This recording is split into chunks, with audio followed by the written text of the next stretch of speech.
tão gostoso, né? Quando a presença do Espírito Santo toma conta do ambiente, toca o nosso coração. E hoje eu quero ministrar o teu coração acerca de uma palavra que o Senhor vem falando comigo.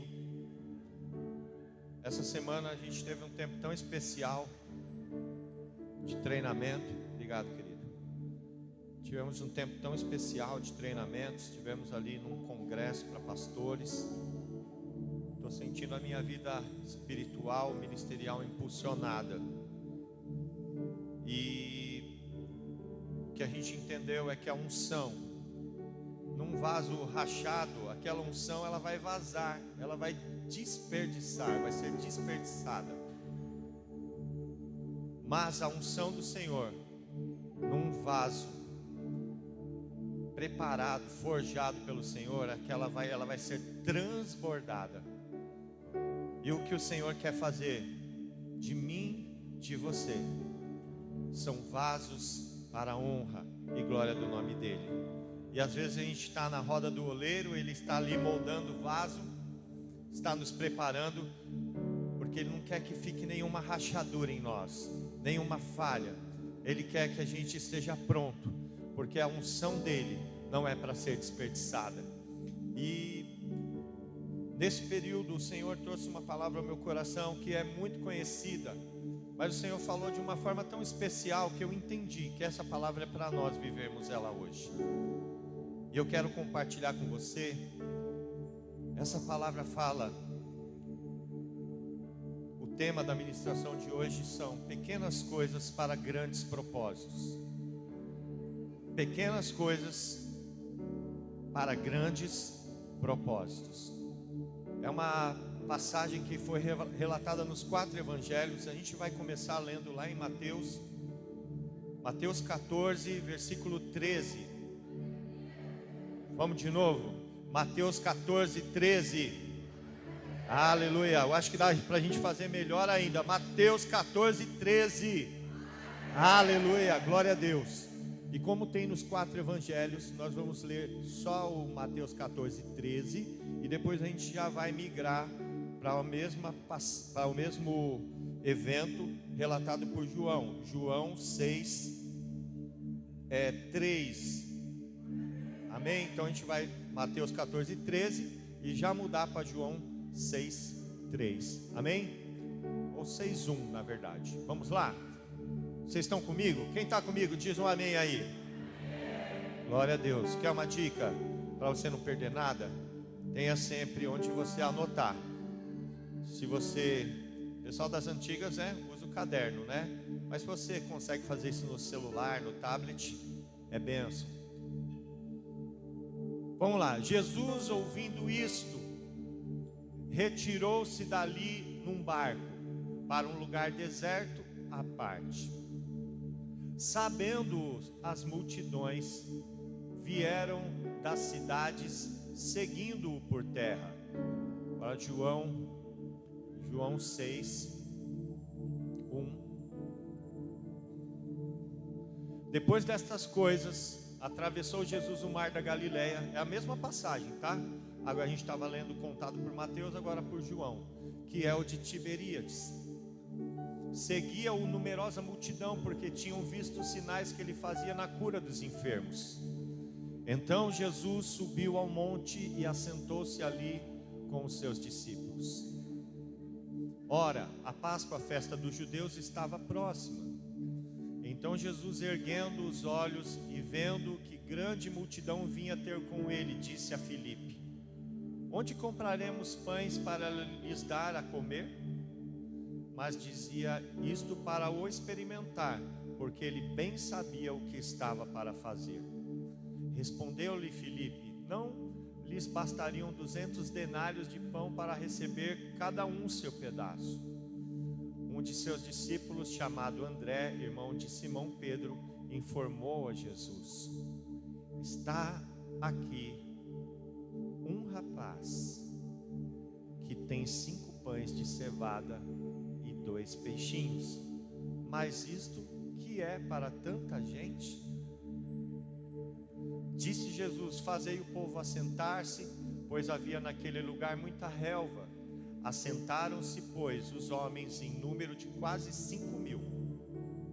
Então Jesus tomou os pães e, tendo dado graças, distribuiu entre eles, e também igualmente os peixes, quanto queriam. E quando já estavam fartos, disse Jesus aos seus discípulos: recolhei os pedaços que sobraram, para que nada se perca, para não ter desperdício. O que o Senhor dá não é para ser desperdiçado. Assim, pois, o fizeram, e encheram 12 cestos de pedaços dos 5 pães de cevadas que sobraram aos que haviam comido. Até aqui, aleluia, glória a Deus. Coloca lá em Mateus 4,13. Você vai entender porque eu comecei lendo Mateus 14,13. Coloca lá de novo. Você vai entender porque eu comecei lendo essa passagem da multiplicação lá em Mateus e depois mudei para João. Mas por que o Mateus, o primeiro versículo? Jesus, ouvindo isto, retirou-se dali num barco. Quando nós voltamos um pouquinho no texto e lemos lá o final do capítulo 13 de Mateus, nós vemos que o primo de Jesus, João Batista, seu primo amado, aquele que o havia batizado, aquele que o havia enviado, João Batista era um profeta, filho do sacerdote Zacarias e Isabel. E quando Isabel estava grávida, por uma promessa que o Senhor fez, e Maria também recebeu depois uma visita do anjo Gabriel, dizendo que ela conceberia do Espírito Santo. E quando Maria foi visitar a sua prima Isabel, ao ouvir a voz de Maria, o bebê que estava no ventre de Isabel saltou, e Isabel foi cheia do Espírito Santo. Ela foi cheia do Espírito Santo, e ela, cheia do Espírito Santo, ela começou a cantar, é o cântico de Maria. E aí Isabel contou as novidades, que estava grávida, que o Senhor enviou uma visão, um anjo para falar com o seu marido. E Maria também contou a visão que também teve de um anjo. E as duas ali se alegraram no Senhor. E João Batista começou a crescer, cheio do Espírito Santo, os olhos colocados nele, todo mundo ali esperando do que viria. E ele foi para o deserto e se tornou um grande profeta. E ele pregava pelos desertos, ele pregava anunciando uma palavra de arrependimento, dizendo: arrependei-vos, porque é chegado a vós o reino dos céus. E vinha pessoas de todas as partes, até João, ia até o deserto para ouvir João pregando. O profeta João, diziam, ele é o profeta. Entendiam que ele tinha vindo no mesmo espírito de Elias.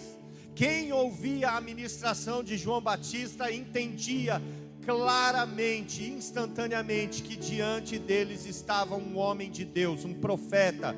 Eles não estavam ouvindo a voz de um homem, eles estavam ouvindo a voz dos céus, transmitida através de um profeta, através de uma voz humana. João Batista foi este homem, que depois Jesus testifica dele dizendo que nenhum homem nascido de mulher foi maior do que João Batista. E eles eram primos, João Batista 6 meses mais velho. E quando chegou o tempo, com 30 anos, de Jesus iniciar o seu ministério público, ele foi até João Batista lá no deserto. E João Batista, quando viu, ele estava falando justamente sobre o Cordeiro de Deus que vem para tirar o pecado do mundo. E ele aponta para Jesus e diz: eis aí o Cordeiro de Deus que tira o pecado do mundo. As pessoas se espantaram, porque entendiam que João Batista era uma voz profética. E quando eles ouviram o testemunho de João Batista, muitos creram em Jesus. E Jesus disse: eu vim para ser batizado. É chegado o tempo, é chegada a hora. João Batista de início não queria batizá-lo, porque sabia quem estava diante dele. Mas Jesus falou: deixa para que assim se cumpra tudo. E João Batista o batizou. Enquanto ele batizava nas águas, desceu do céu uma pomba, a figura do Espírito Santo, e ouviu-se uma voz: este é o meu filho amado, em quem me comprazo. E por muitas vezes alguns discípulos de João Batista seguiram a Jesus, se tornaram discípulos de Jesus, como Filipe e André. Eles tinham uma ligação muito próxima. E agora no versículo 14 fala: Jesus ouvindo isto, ouvindo o quê? A voz profética de João Batista se levantou contra Herodes, porque ele tomou a mulher do seu irmão como sua mulher. E ele, como voz profética, se levantou para confrontar. Por conta disso foi preso, e numa trama diabólica teve a sua cabeça cortada. Porque o espírito de Jezabel, ele vem para tentar calar a voz profética. E no final do capítulo 3 de Mateus, os discípulos vêm, relata tudo a Jesus e dizem: olha, João Batista, seu primo, seu amado primo, aquele que te enviou, aquele que veio preparando o caminho para você, foi morto por Herodes. A cabeça dele foi trazida numa bandeja e entregue a Herodias. Pensa como ficou o coração de Jesus. Você já teve alguém assim que você caminha próximo, que você admira, que promove você, que te envia, e de repente te falta isso? Qual é o sentimento do teu coração? Talvez às vezes nem ministerialmente. Nós estamos falando aqui de luto. Jesus estava em luto. E o que ele fez? Como todo ser humano, pode deixar lá, Danilo. Como todo ser humano, o que ele fez? Ele se retirou dali num barco onde ele estava, recebeu a notícia, foi para um deserto à parte. Ele queria chorar, ele queria falar com o Pai a respeito daquilo. Ele estava com a alma dele em muita dor. Jesus passou por isso, e muitas vezes a gente passa por isso também. Jesus estava no meio do ministério dele, e aquilo foi algo tão difícil para ele. Ele precisava ter um tempo a sós. Ele precisava se afastar. Ele precisava falar com o Pai. Eu não sei se você já passou por situações assim.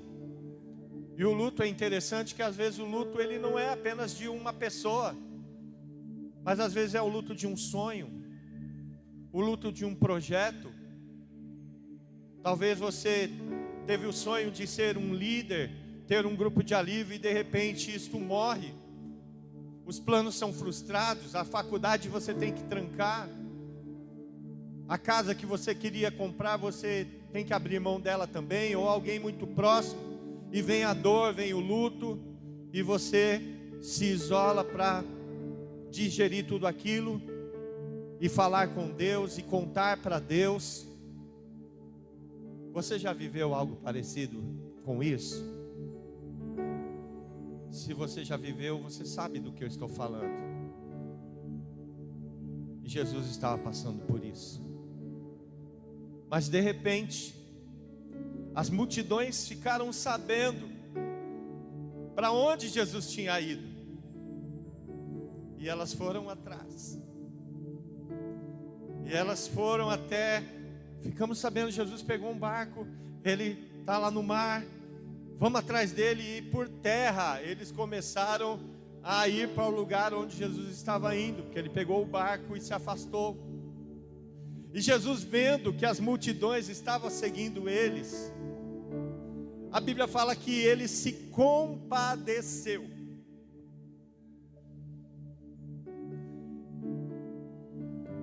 Em outras palavras, ele disse: Senhor, Deus, Pai, o que eu tenho para fazer por ti é maior do que a minha dor.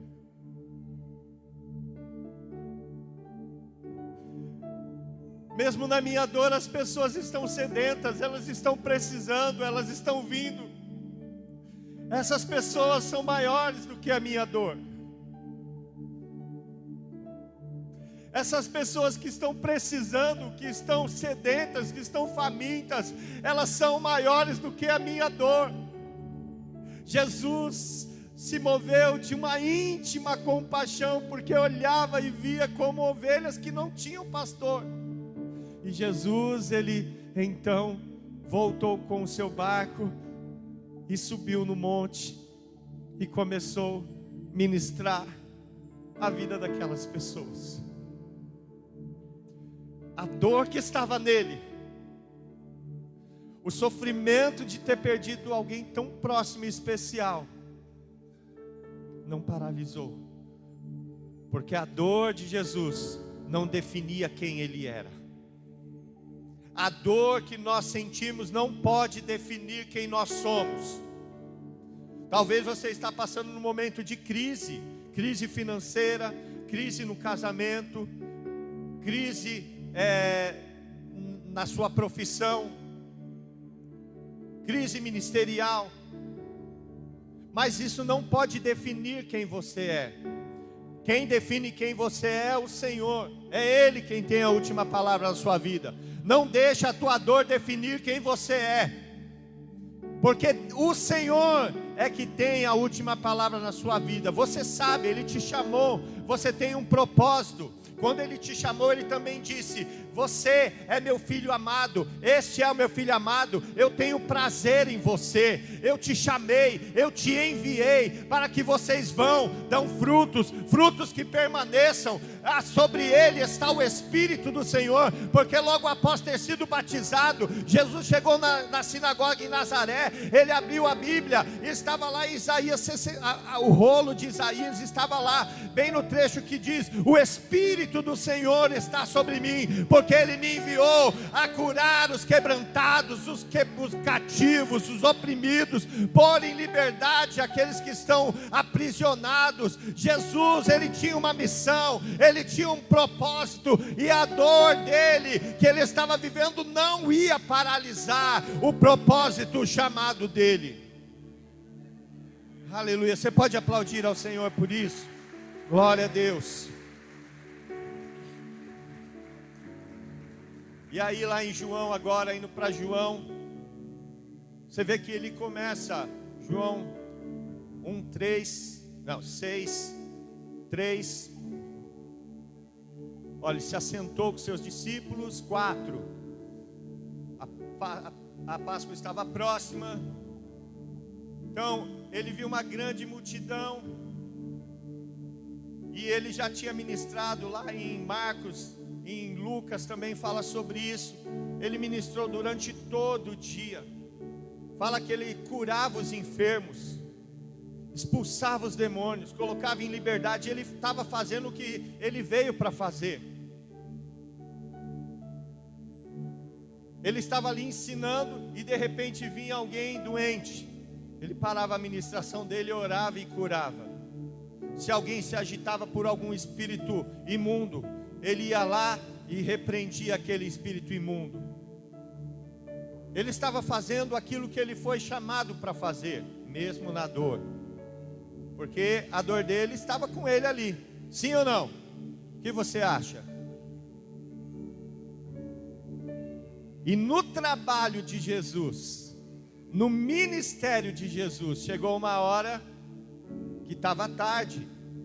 O povo estava ouvindo ele durante todo o dia, e ele chegou para provar Filipe e falou: onde nós compraremos pães para dar de comer?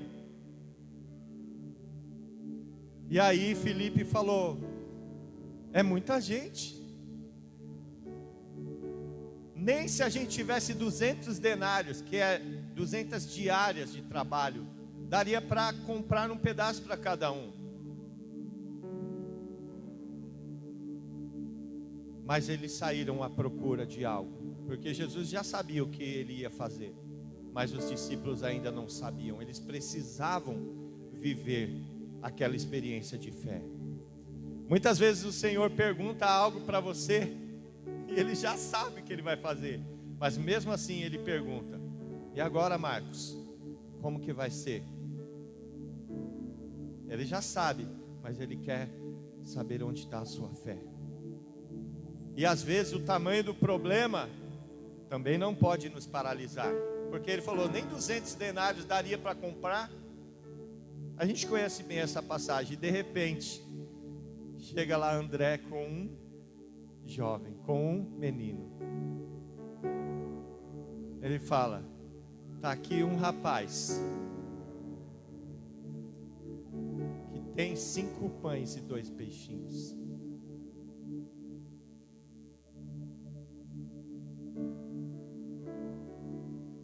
O ministério de Jesus estava sendo realizado e havia uma necessidade ali. E um jovem se levantou para fazer a diferença.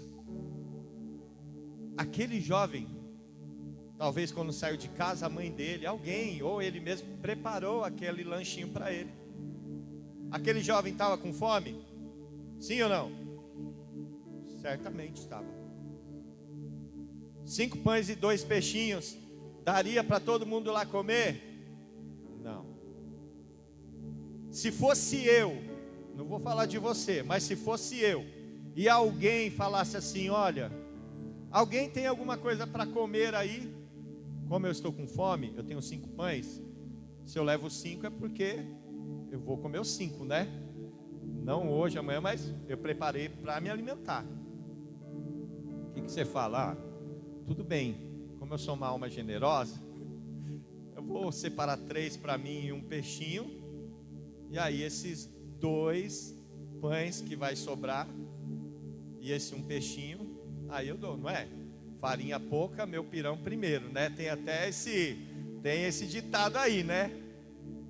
Foi isso que aquele jovem fez. Vamos aprender com esse jovem hoje? Às vezes a gente fica pensando em primeiro lugar em nós e perdemos uma oportunidade de marcarmos a história do ministério de Jesus. Queridos, não é demais dizer que aquele jovem, a atitude daquele jovem marcou o ministério de Jesus. Tanto é que ele está registrado nos 4 evangelhos e estamos falando dele hoje.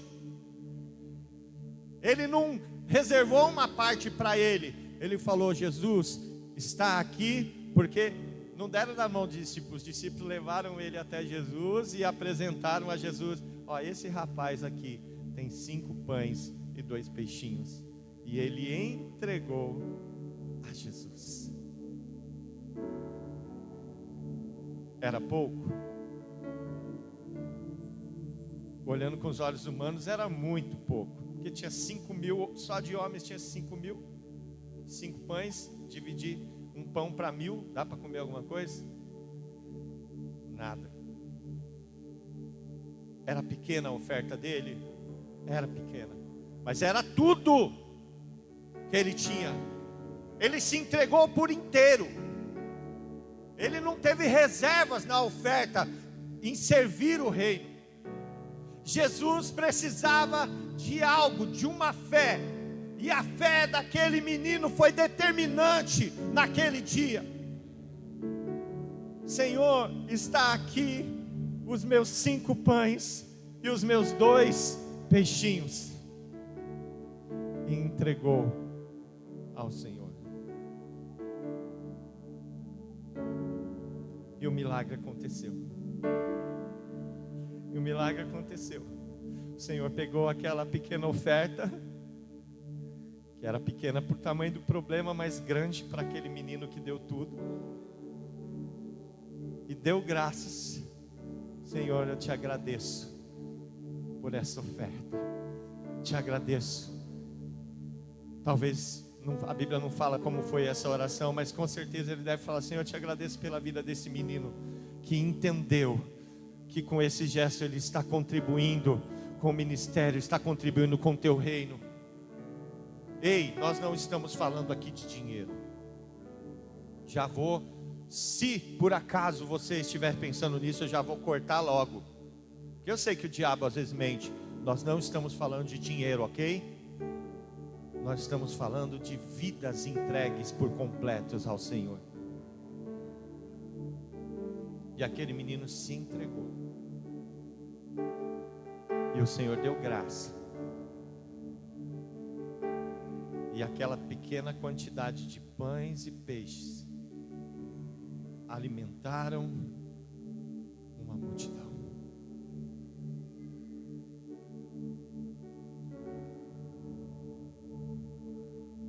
O que você tem para apresentar ao Senhor? Ainda hoje, tem multidões que estão sedentas e famintas, estão seguindo Jesus, buscando um alimento, buscando a cura para a sua dor, buscando uma resposta para os seus problemas. E Jesus está liberando. Você fecha os seus olhos. Comece a falar com o Senhor.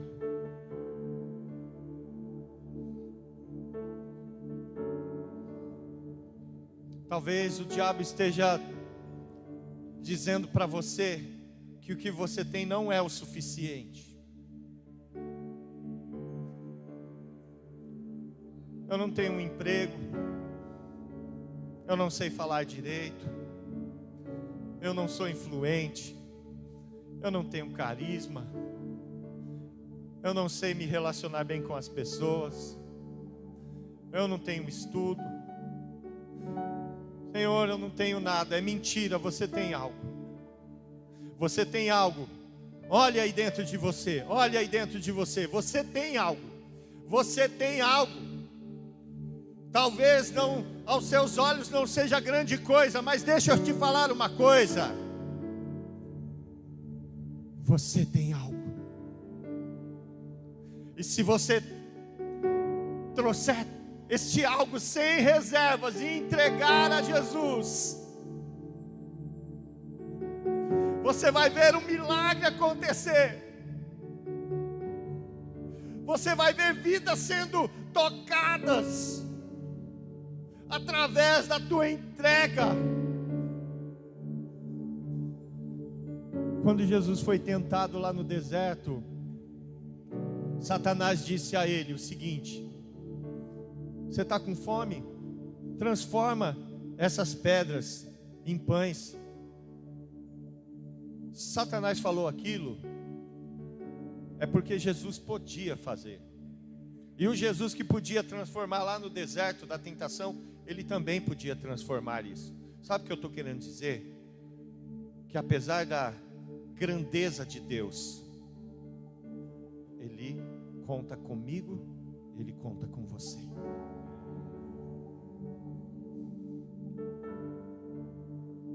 Se você agora já entendeu o que você tem para entregar ao Senhor Jesus,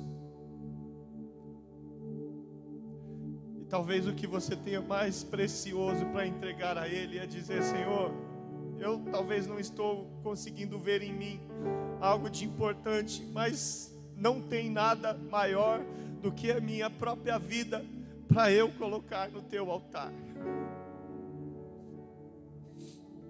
Eu coloco tudo sem reservas, meus planos, meus sonhos, minhas vontades, tudo que eu sou, tudo que eu tenho, eu coloco em tuas mãos, porque tem multidões sedentas e eu quero poder ajudar o Senhor a alimentar multidões, saciar a fome de multidões.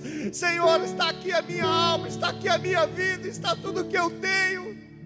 Não vou guardar nada, não vou ter reservas, vou me entregar por inteiro.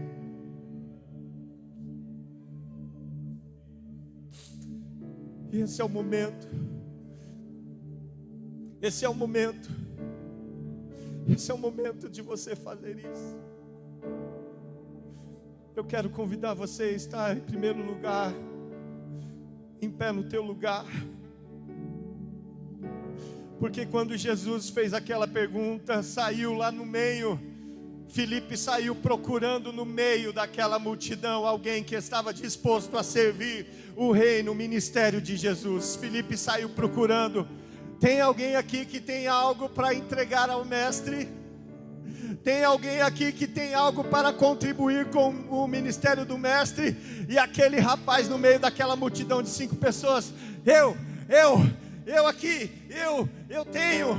Ele se manifestou e chegaram até ele. O que você tem? Eu tenho aqui, ó, é tudo que eu tenho. Eu tenho 5 pães, eu tenho 2 peixinhos, mas eu quero entregar. Vem, vamos lá, eu vou levar você até Jesus. Eu sei que Jesus vai usar o que você tem. Ele vai trabalhar com o que você tem para um grande propósito. Talvez seja pouco, mas deste pouco que você tem, Ele vai usar para um grande propósito. Eu quero ser Filipe na tua vida hoje. Eu quero ser Filipe na sua vida hoje. Eu quero perguntar aqui: o mestre está precisando. Fecha seus olhos, não deixa que nada te distraia. Não deixa, não perca. Esse é o momento. Talvez alguém estivesse naquele dia distraído, com alguma coisa, e quando Filipe passou perguntando: tem alguém que tem algo para servir ao ministério? A pessoa estava distraída e não ouviu. Não se distraia. O mestre está precisando de você. Não se distraia. Esteja com a tua atenção na voz que clama. Estou sendo Filipe aqui nesta manhã dizendo: tem alguém aqui que tem algo para oferecer ao Senhor Jesus? Tem alguém aqui que tem algo para entregar, para servir ao Rei Jesus? Se tiver, eu quero te convidar agora. Sai da tua posição agora e vem até o mestre. Vem até agora Jesus. Ele está aqui dizendo: eis-me aqui. Dá aqui o que a tua oferta, que eu farei das tuas pequenas coisas. Grandes propósitos serão feitos através da tua oferta. Se mova agora. Se você entendeu isso já no teu coração, se há algo que você pode entregar, mova-se agora. Venha ao teu altar e comece a entregar ao Senhor. Comece a entregar a Ele. Oh, aleluia.